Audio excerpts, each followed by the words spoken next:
एक गांव में एक आनंद नाम का युवक रहता था। वो जन्म से ही बहुत बुद्धिमान था, परंतु उसके भीतर एक बेचैनी रहती, जीवन में का असली उद्देश्य क्या है। हर दिन किताबें पढ़ता, विद्वानों से बहस करता, दूर दूर तक यात्रा करता, लेकिन फिर भी उसके मन की शांति नहीं मिलती थी। उसे लगता था कि ये सारी दुनिया का सारा ज्ञान हासिल कर दूं, तब शांति मिलेगी। एक दिन गांव में यह समाचार फैला कि पहाड़ी की चोटी के ऊपर रहने वाले साधक बाबा बहुत ज्ञानी है और जीवन का रहस्य बताते हैं। आनंद उस ज्ञानी बाबा के पास तुरंत निकल पड़ा। रास्ता कठिन था, कंकर थे, पत्थर थे, ऊंची पहाड़ थे, तेज हवाएं थे, लेकिन आनंद रुका नहीं। कई घंटों की यात्रा करने के बाद वह साधक बाबा के पास पहुंचा। आनंद ने विनम्र होकर कहा, बाबा, मुझे ज्ञान अर्जित करना है, लेकिन फिर भी मन अशांत है। कृपया मुझे जीवन का सत्य बताइए, असली ज्ञान क्या है। बाबा मुस्कुराए और बोले, बेटा, दुनिया का सारा ज्ञान भी अधूरा है जब तक मनुष्य स्वयं को नहीं पहचानता। अज्ञानता में रहता आत्मज्ञान से बड़ा कोई ज्ञान नहीं। आनंद चकित होकर बोला, आत्मज्ञान ये कौन सा ज्ञान है जो बाकी सबसे बड़ा है। बाबा ने पास रखा एक खाली बर्तन उठाया और बोले, इस बर्तन को देखो, ये खाली है, इसलिए इसमें कुछ भी भरा जा सकता है। अगर ये पहले से भरा होता तो कुछ नया भर नहीं सकता था। इंसान का मन भी ऐसा ही है।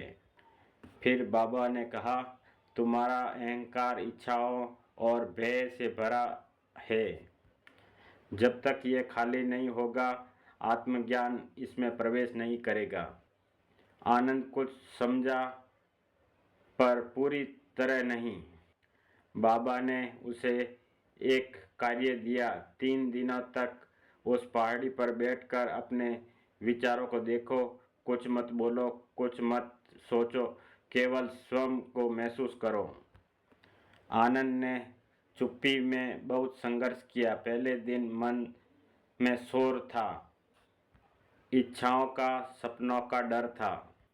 दूसरे दिन मन शांत होने लगा।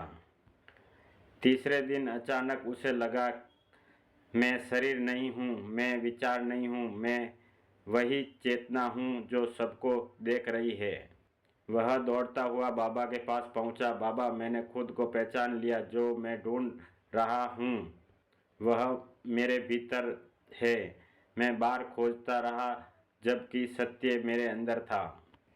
बाबा ने कहा, यही आत्मज्ञान है। जब मनुष्य स्वयं को जान लेता है, तब दुनिया का सारा भ्रम टूट जाता है। बाहरी ज्ञान आँखों को खोलता है, पर आत्मज्ञान आत्मा को जगाता है।